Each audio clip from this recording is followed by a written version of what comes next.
The Atlantic had swallowed the Bismarck hours earlier, but its presence still seemed to hover over the sea like a living shadow. The waves, driven by the wind, rushed over the place where the giant had vanished, as if trying to erase the last traces of the colossus that once challenged the world. The ocean, silent and indifferent, slowly resumed its natural rhythm, but history was only beginning to absorb the impact of that tragedy. For the British sailors watching the debris drift across the surface, the feeling was bittersweet. The mission had been accomplished, the vengeance for the Hood fulfilled, the threat eliminated. But there was no celebration. There couldn't be.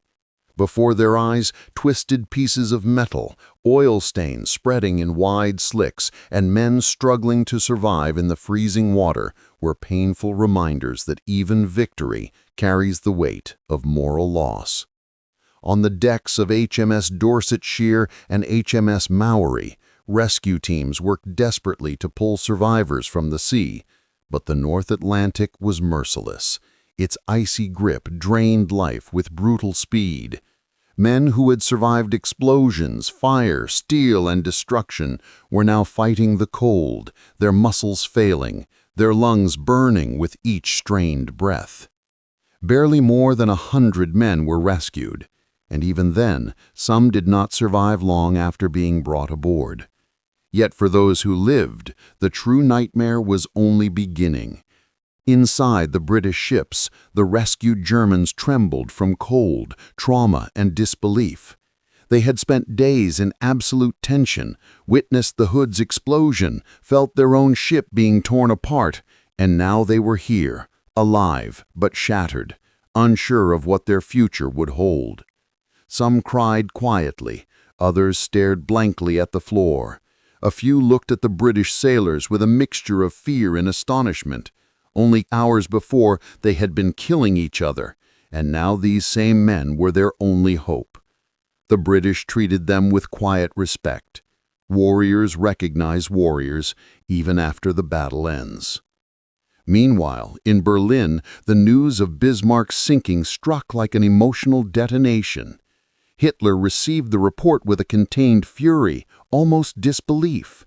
To him, the Bismarck was not just a ship, it was a personal symbol, a political weapon, a promise of what the Third Reich claimed it would become at sea. Losing it meant far more than the destruction of a massive war machine. It meant the collapse of a narrative Hitler had tried to construct with obsessive effort, that Germany could dominate the oceans as powerfully as it dominated the continent. Reports say he erupted with rage, accusing admirals, cursing fate, demanding impossible explanations for questions no one could answer. How could such a powerful weapon fall? How could a single torpedo strike at the rudder decide the fate of a ship built through years of meticulous engineering? The German Naval High Command, already pressured by mounting losses in the Atlantic and the increasing superiority of the Royal Navy, felt the blow deeply. The loss of the Bismarck was a warning, a dark omen. Germany might never achieve the naval supremacy Hitler envisioned. Among German sailors and officers across the fleet, the absence of the Bismarck opened a wound. Many had friends, brothers, or family aboard. Now those men were gone, entombed in a steel grave nearly 5 kilometers beneath the waves, with no coffin, no ceremony, no final farewell. In the months that followed, letters arrived at families' homes, official messages, short and cold, unable to convey the true scale of the loss. Mothers cried. Fathers retreated into themselves. Wives held infants who would never know their fathers. In Britain, the story was different, but also marked with deep emotion. The Hood had been avenged, but the emotional cost was high. Many saw the destruction of the Bismarck as the symbol of the unavoidable brutality of war. There was pride in the victory, but also respect for the fallen enemy. When newspapers printed massive headlines announcing the giant's demise, many Britons felt a mixture of relief and quiet sorrow. It was the end of a chapter. but not the end of the war. In the days that followed, the German survivors were questioned, treated, and observed, not as criminals, but as living pieces of a puzzle the Allies were trying to understand. And their testimonies revealed something surprising. Aboard the Bismarck, even in its final minutes, there had been discipline. There had been no mindless panic. There had been fear, yes, but also honor, loyalty, obedience. They described how the ship remained afloat far longer than anyone might imagine. How men tried desperately to fight fires impossible to extinguish. How compartments collapsed like dying lungs. How scuttling charges were prepared when no hope remained. Their words painted a picture of a slow, heavy death, full of courage and despair intertwined. British officers understood exactly what they had defeated. They knew the Bismarck was more than steel. It was the peak of German naval engineering, a real, palpable threat. Its sinking was a monumental triumph, but also the dignified end of a powerful adversary. Some British captains wrote in diaries and letters that they would never forget that day, the sound of the guns, the smell of cordite mixed with salt, the sight of a colossal ship being torn apart yet refusing to fall. It was a moment none of them had imagined witnessing in their lifetime. Days after the sinking, the sight looked unremarkable. The Atlantic had moved on. Waves rose and fell. Gulls passed overhead. But beneath the surface, almost 5 kilometers down, the Bismarck rested, intact enough to retain its shape, yet shattered by the violence of battle and scuttling charges. There it would remain for decades, motionless, cold, untouchable, hidden beneath eternal darkness, a tomb of steel. In the months that followed, songs, poems, articles, and rumors began to circulate. The Bismarck gradually transformed into myth. Some saw it as a symbol of Nazi arrogance, others as an example of naval bravery, and many viewed it simply as one of the greatest sea battles ever fought. What was certain was that its name would never disappear from history. And its journey, from real ship to immortal legend, was only beginning. After all, the true story of the Bismarck does not end at the bottom of the Atlantic. It continues to live in humanity's memory. The silence hanging over the Atlantic after the disappearance of the Bismarck did not last long. On land, the world was already shaping the meaning of that event, while the ship's shattered remains were still sinking into the depths. The German survivors, rescued by British ships, were being transported to prisons in the United Kingdom, where they would begin an entirely different journey, a journey of fragmented memories, interrogations, and above all, scars. Many of them reached the coast still in a state of shock. Their eyes were fixed on nothing, their expressions hardened by the terror they had just endured. When they walked, their steps were slow, as if they still carried the weight of the ship that had sunk with thousands of lives clinging to their boots. British soldiers watched them quietly. There was no hatred now, only a silent understanding that all of them were victims of the same war. Among the survivors, a few figures drew particular attention because of what they had witnessed. They recounted the final minutes aboard the ship, stories of men who refused to abandon their stations, of signals that failed, of collapsing compartments, of fires advancing like ravenous beasts. Each sentence sounded less like an explanation of events and more like an attempt to keep the dead alive a little longer. In their eyes, one could read something beyond fear, the unmistakable sense that they had been ripped from the belly of a giant. Meanwhile, in Britain, the news spread quickly. To the British public, the sinking of the Bismarck brought relief, but also a cruel reminder of the war's brutality. The Hood had been avenged, but at the cost of dozens of lives lost in the chase and the confrontation. Newspapers printed dramatic headlines, framing the duel as an epic clash between titanic forces. And slowly, the image of the Bismarck began to take on an ambiguous place in the public imagination, at once an enemy and a symbol of a vanished era. In the British Parliament, fiery speeches celebrated the destruction of the most feared enemy of the Atlantic as an unforgettable victory of the Royal Navy. Yet among naval officers, the feeling was far more complex. Many who had participated in the operation confessed that witnessing the German giant withstand such an unbelievable storm of fire had forever changed their understanding of power and human fragility. There was no pure pride. There was respect. In Germany, however, the impact was devastating. Nazi propaganda, which only weeks earlier had exalted the Bismarck as indestructible, now struggled to justify the failure. Official communiques were vague, evasive, full of euphemisms. The internal narrative needed to preserve the regime's image, and thus the defeat was blamed on fate, on misfortune, on extraordinary circumstances.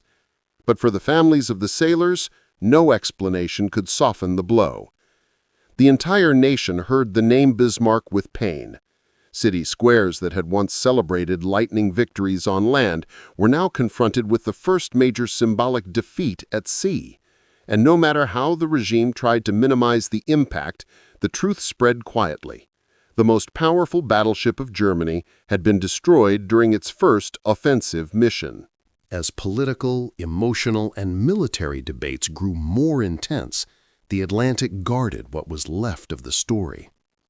4,000 meters below the surface, the massive hull rested in absolute silence. Ocean pressure crushed its structures slowly. No light reached that eternal darkness. Down there were no sounds, no winds, no echoes of war. Only a slumbering colossus of steel lying at the bottom of the world. And yet, in many places, its presence could still be felt. For British sailors, the Bismarck became a reminder of the brutality any warship might face. For Germans, it became a symbol of strength and tragedy. For historians, it was one of the greatest submerged mysteries of the 20th century. Weeks passed, and new accounts began to surface. Radio broadcasts, interviews with survivors, diagrams hastily reconstructed. Secret reports from the Royal Navy attempted to build an accurate chronology of the battle. There were technical debates about the torpedo's impact, the efficiency of the rudder, the range of the guns, the communication failures between ships. Even destroyed, the Bismarck continued to be studied as if it were still alive. And that was exactly what transformed it into myth. War stories, when they cross borders and survive destruction, cease to be mere stories. They become symbols, archetypes, reflections of humanity itself. And with the Bismarck, this process happened quickly. In British pubs, veterans described the battle with vivid detail, turning traumatic memories into legends shared over pints of beer. In German homes, families told stories of bravery, trying to keep alive the memory of sons, husbands, and brothers lost in the freezing waves. Across Europe, the Bismarck became an academic subject. It was analyzed as an example of extreme engineering, of political arrogance, of bold strategy. Each new study seemed only to expand the legend, never shrink it. As the years passed, something curious happened. The Bismarck began to be remembered not primarily as a Nazi weapon, but as a ship, as a machine, as a masterpiece. Its association with the regime slowly dissolved in the collective memory, replaced by the image of one of the greatest naval creations in human history. Books were written, films were produced, songs were composed, Documentaries aired across the world. The Bismarck was reborn, not as a threat, but as history. And as time moved forward, it continued to grow, occupying a place that few ships in history have ever reached, the immortal place reserved for giants that transcend centuries.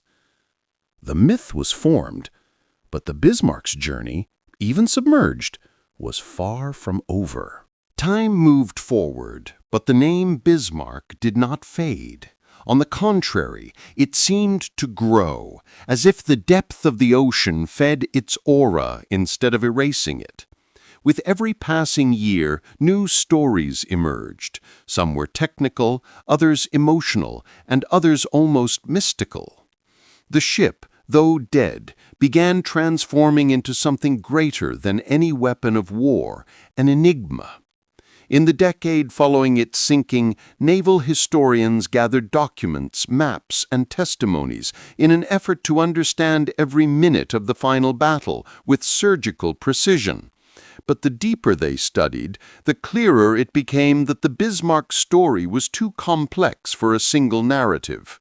It was a fusion of brilliant engineering, human decisions, inevitable failures, and the unpredictable nature of the ocean. To many, the Bismarck represented the duality of modern warfare itself, grandeur and ruin, hope and despair, meticulous planning and absolute chaos. And amid that duality, one recurring question echoed again and again, a question that would go on to haunt researchers for decades. Did the Bismarck sink because of the British, or because it chose to sink? That uncertainty only amplified its mystique. British analyses suggested that the battleship had been destroyed by the gunfire from Rodney and King George V. German survivors insisted they had begun a deliberate scuttling to prevent capture. For years, historians debated the details, almost as if solving this mystery might somehow give meaning to the sacrifice of so many men. While the debate roared on the surface, the ship itself remained untouched at the bottom of the Atlantic, wrapped in absolute silence. But the world had not forgotten it, and as technology advanced, the idea of finding the Bismarck began to gain real momentum. It was a mission that fascinated explorers, engineers, and adventurers alike. To locate the ship would be like touching history itself, illuminating a chapter that until then existed only in written accounts and in the fragmented memories of its survivors. But finding the Bismarck would not be easy. The North Atlantic was vast, unpredictable, and deadly. Its currents were strong, its storms violent, its seafloor treacherous. And the Bismarck rested in a particularly deep region, a massive abyss more than 4,000 meters down, far below the light. Any attempt to find it required technology that simply did not exist in the early decades after the war. Still, human curiosity is stubborn. In the 1960s and 70s, early expeditions were seen as unlikely, even naive. Scientific vessels attempted to measure magnetic variations on the seafloor, searching for metallic signatures that might indicate debris. But results were inconclusive. The Bismarck remained hidden, as if the ocean refused to surrender its secret. Then, the 1980s arrived, and everything changed. Side-scan sonar technology advanced dramatically. Robotic submarines began descending deeper than ever before. The ocean floor, once unreachable, was now being mapped with growing precision. And it was in this context that one man stood out: Robert Ballard. An oceanographer and explorer, had already earned a reputation for daring missions. But his true objective, kept secret for some time, was to find the Bismarck. For him, locating the ship was not merely a scientific mission. It was a meeting with a symbol of human history, a collective tomb. When Ballard announced publicly that he would lead an expedition to search for the Bismarck, The world paid attention, and millions followed every step. It was as if humanity was about to open a door that had remained shut for nearly half a century. The expedition began surrounded by expectations and uncertainties. The research vessel sailed through a region that where any miscalculation meant weeks of delay. The sea was restless, the equipment delicate, the risks immense. But the determination of the team outweighed everything. Day after day, dives were conducted. Submersible vehicles descended kilometers into the abyss, scanning endlessly. Grainy images showed nothing but underwater desolation. The emptiness of the seafloor felt like mockery. Many began to doubt they would find anything at all. Then, finally, faint signs appeared. First, small sonar anomalies. Then, geometric shapes that could not belong to nature. And finally, a silhouette that pierced through decades. Twisted steel plates, huge broken structures, massive cylinders scattered across the sea floor, and then, unmistakably, the Bismarck. There it was, dormant, colossal, mutilated, but unquestionably real. The images transmitted to the world were astonishing. The bow was incredibly well preserved, the hull still imposing. The damage, finally visible, revealed the scars of the final battle. To many, it was like watching history rise from the shadows. Survivors, now elderly, watched the footage in silent emotion. Some cried, others remained motionless for seconds. Many said that for the first time they could truly visualize the tomb of friends and brotherhoods lost. It was like closing a chapter that had never been allowed to end. At the same time, new debates emerged. The analysis of the hull showed damage consistent with scuttling, internal explosions set by the crew. Other sections were clearly destroyed by British bombardment. The truth seemed to lie in both extremes.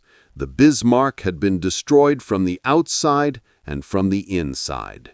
The ship fought as long as it could, and in the end, the crew decided how they wanted it to die. The images from Ballard's expedition reignited global interest in the story. Scientific institutions began studying the ship as an archaeological artifact. Historians re-evaluated old theories, and the general public saw in the Bismarck something that transcended war and politics, a reminder of how fragile human ambition is when faced with the immensity of nature. Meanwhile, at the bottom of the ocean, the Bismarck remained motionless. Fragments of cables, twisted gun turrets, shattered portholes, the skeleton of a giant that once crossed the sea with arrogance and power, now silent, wrapped in eternal darkness, covered in sediments, inhabited by abyssal creatures that knew nothing of war. In a strange way, the ship was more beautiful there than it had ever been in battle. The myth continued to grow, and above it, on the surface, humanity struggled to understand why the Bismarck still held power over its imagination. Perhaps because it represented the intersection between glory and destruction. Perhaps because it symbolized how even the greatest human projects can be crushed by chance. Or maybe because deep down, the Bismarck reminded the world that every war, no matter how vast, ends in silence. But silence never erases memory. The world would continue speaking of the Bismarck and of the stories that drift through its shadows for many years to come. The discovery of the Bismarck at the bottom of the Atlantic did not close its story. On the contrary, it opened a new phase, perhaps the deepest of all. Now, with real images of the ship resting in the abyss, the world no longer had only testimonies and speculation, but physical proof, and these images triggered a wave of reflection that crossed borders and generations. Museums began reorganizing exhibits. Documentaries appeared one after another, each focusing on a different angle: engineering, archaeology, military strategy, the psychology of war, even philosophy. The Bismarck was no longer just a war machine. It was a versatile symbol, capable of reflecting some of humanity's most complex questions. And one of the strongest questions was, how could something so gigantic, so modern, so powerful, fall so quickly? The ship that represented the culmination of German naval engineering had succumbed after less than a week of active operation. That fact alone sparked fierce debate. To some, the Bismarck was a victim of circumstance, bad luck, tactical missteps, political decisions disconnected from the reality of the sea. To others, it was proof that no human creation, no matter how advanced, can survive when weighed down by arrogance. And many saw it not as a technical failure, but as a human tragedy, the story of men who fought with discipline to the edge of the impossible. These discussions echoed through universities, classrooms, online forums, and even the tables of coastal pubs. Wherever someone was passionate about the sea, war, or history, the Bismarck appeared. But another dimension, more sensitive, began gaining space: the memory of the men who died there. When footage of the wreck became public, families of German sailors contacted historical organizations. Some sent letters thanking the respectful manner in which the ship had been filmed. Others asked for information about missing relatives. And some, deeply moved, wrote that seeing the ship at last brought them a kind of peace, late but necessary. For many survivors, however, the emotion was contradictory. They saw in the twisted hull not only the tomb of their comrades, but also the living representation of everything the war had taken from them. Their interviews were filled with silence, long pauses, distant stares. Pain does not disappear. It only changes shape. The modern German Navy began addressing the subject with more depth as well. Conferences were organized. Panels discussed the Bismarck not as a weapon of the Nazi regime, but as an essential chapter in the nation's maritime history. The narrative shifted from purely military to profoundly human. Meanwhile, science carried on with its work. New expeditions deployed increasingly advanced submersible robots. High-definition sensors revealed details once invisible: eroded inscriptions, armor plates bent like paper, remnants of electrical cables, interior structures barely documented before. Each new recording deepened the ship's technical understanding and strengthened its legend. With every detail revealed, the story seemed to gain new layers. But the bottom of the Atlantic Ocean was not merely a natural museum. It was also destructive. Deep currents could slowly shift sections of the hull. Marine organisms corroded metal. Sediment accumulated. It was inevitable. The Bismarck was transforming, year after year. Its preservation depended not on human hands, but on the silent patience of the ocean. And this raised a troubling question. How long would the ship remain recognizable? No one knew the answer, but perhaps it didn't matter. For historians, the most important achievement had already been accomplished: the record. Every photograph, every video, every sonar reading was a victory against oblivion. The Bismarck was now preserved in human memory, not merely as legend, but as tangible reality. As the years passed, another phenomenon emerged. The Bismarck entered popular imagination.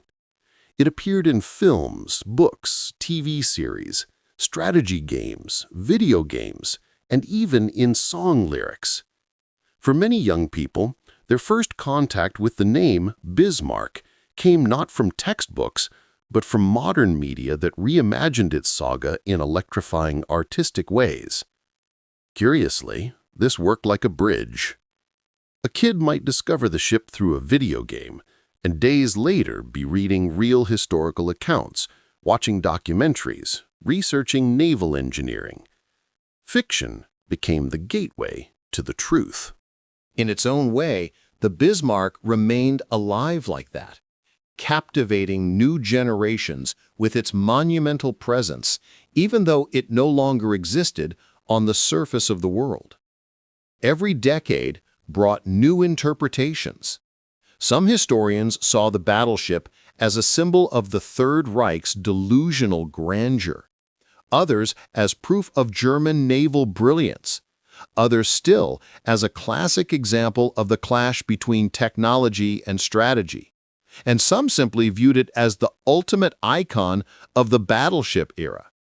Whatever the perspective, one truth was universal. No one could tell the story of the Second World War at sea without mentioning the Bismarck. It had become a narrative axis, a turning point. The image of the ship fighting alone against the entire Royal Navy was too powerful to fade. It was almost mythological, like a maritime epic written in steel. And paradoxically, as time passed, the Bismarck ceased to represent any specific ideology and instead came to symbolize something far greater: the human limits within war, the limit of how far one can go, the limit of power, the limit of technology, the limit of ambition. When experts looked at the submerged ship, they did not see just a hull. They saw a mirror, a reflection of how the 20th century believed it could control the world through brute force, and how that belief always ended in ruin. And at the same time, they saw beauty. The beauty of engineering, the beauty of discipline, the beauty of resilience, the tragic beauty of history. The Bismarck, lying inside its aquatic tomb, was not merely rusted metal. It was an archive, a silent poem, a monument layered with meaning. Expanding its story was inevitable. And as the world's eyes turned increasingly toward the deep, searching not only for the ship, but for what it represented, a new phase was about to begin.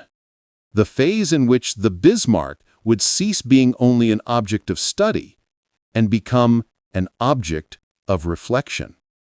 A ship built to dominate the sea died to dominate history, and its voice was far from finished. As the years passed, it became increasingly clear that the Bismarck had not disappeared into the bottom of the ocean. Not really. It remained alive, not in steel, but in memory. Its story crossed eras, continents, disciplines, generations.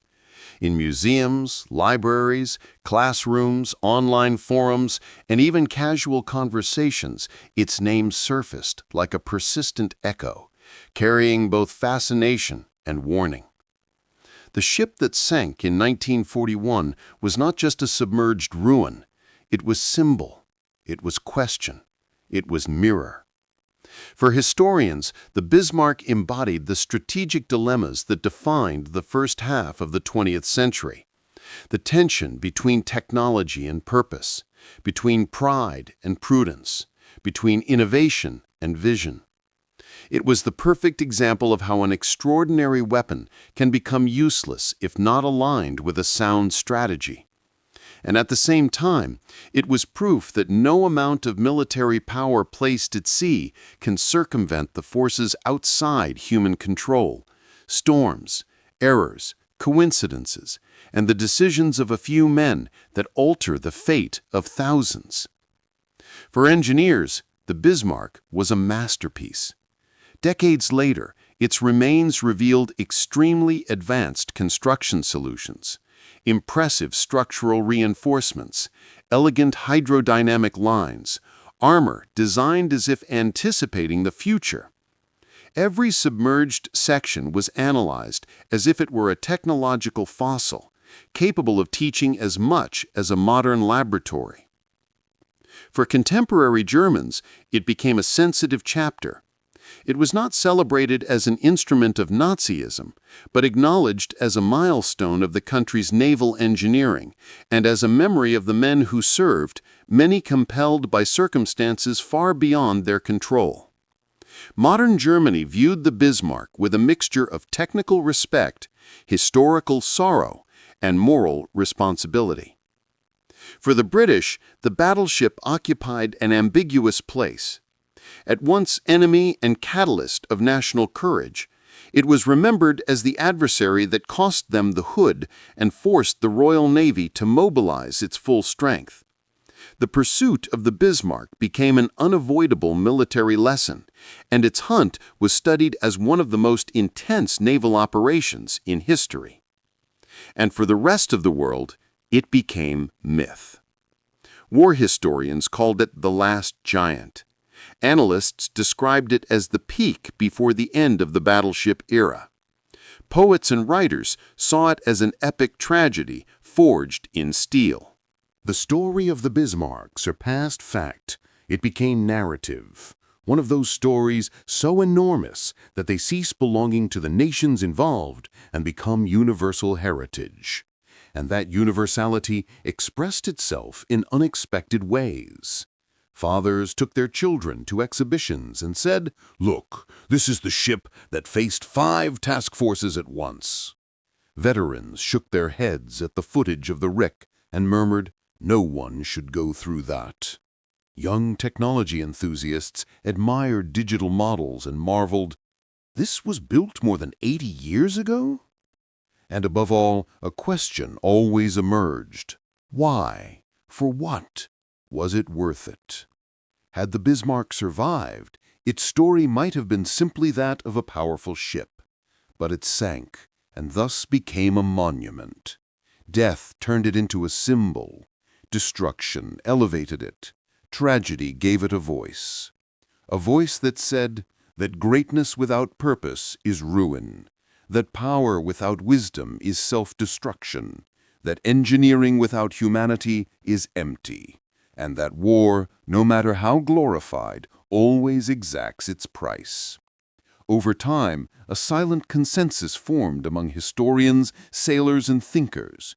The Bismarck was not just a ship, it was a reminder that empires fade, machines rust, generations forget, but the sea always returns the truth. And the sea, by keeping the Bismarck, preserved the lesson it represented. In the abyss, its silhouette remains both intact and unrecognizable. Fallen turrets, bent plates, dark holes where instruments once gleamed, corridors now inhabited by creatures that know nothing of war. And yet, even overtaken by marine life, the Bismarck seems to retain its own presence, silent, massive, heavy as the memory it conveys. No more guns firing. No more orders shouted in German. No more engines roaring at full power. No more screams of metal cutting through water. But there is history, and history lasts longer than steel. Today, when submarines descend to the site of the wreck, they approach the hull with almost religious respect. No one touches it, no one retrieves fragments, no one interferes. It is tomb, it is memorial, it is sanctuary. The silence that settled over the Atlantic after the disappearance of the Bismarck did not last long. The sea, despite swallowing the giant, could not swallow its story. As with so many tragic myths of humanity, the end of the ship did not mark the end of its influence. In truth, it was at that very moment, in the deepest instant of its defeat, that its legend truly began. Debris continued to fall toward the seafloor for long minutes after the hull vanished beneath the waves. Steel plates broke free, sections of mast floated briefly before sinking, and for a time the ocean was filled with the physical remnants of the colossus that had lost its war. But slowly the Atlantic closed over its own scars, as if erasing the footprints of something that should never have existed. Aboard the British ships, there was no sense of celebration. Sailors watched the widening circle of oil spreading across the surface, mixed with scattered fragments. Some breathed heavily, stunned by the scale of destruction.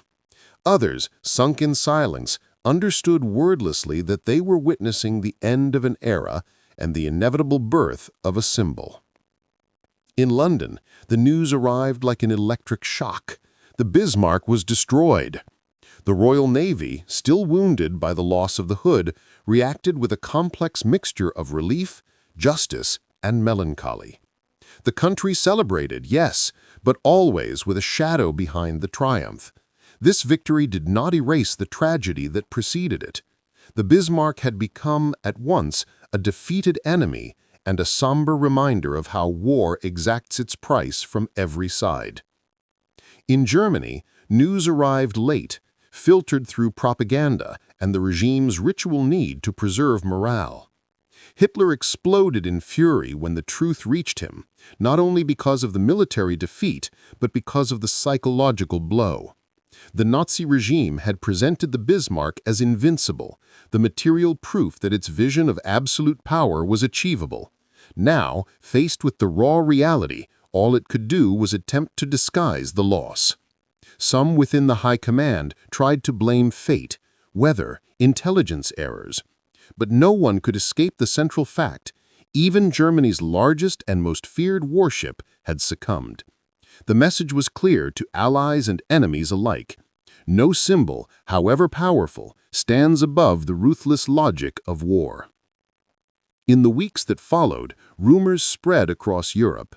Some claimed the ship had been sabotaged from within. Others insisted a design flaw caused the disaster.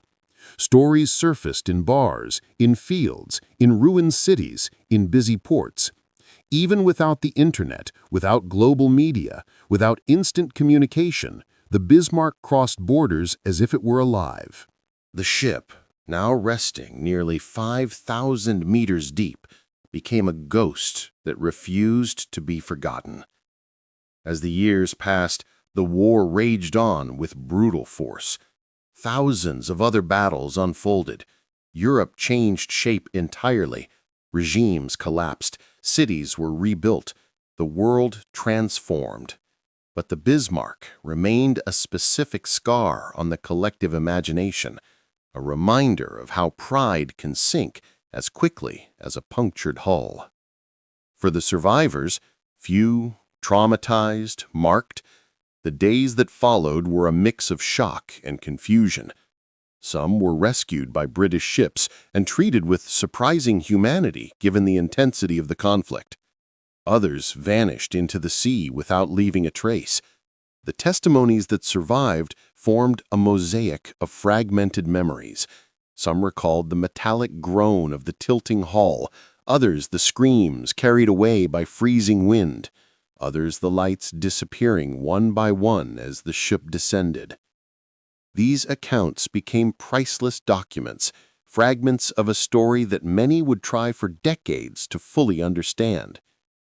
When the Second World War finally ended, humanity entered a period of physical and emotional reconstruction.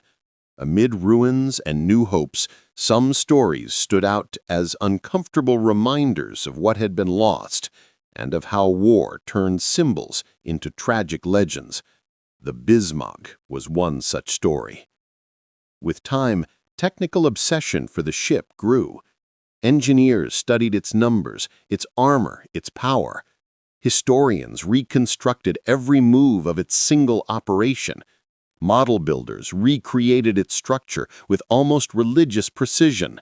Filmmakers tried to narrate its journey, some with heroism, others with horror. But all shared the same feeling. The Bismarck was not merely metal and machinery. It was a mirror of the 20th century. When the ship was finally found decades after the war, the expedition that located it described the experience as almost mystical.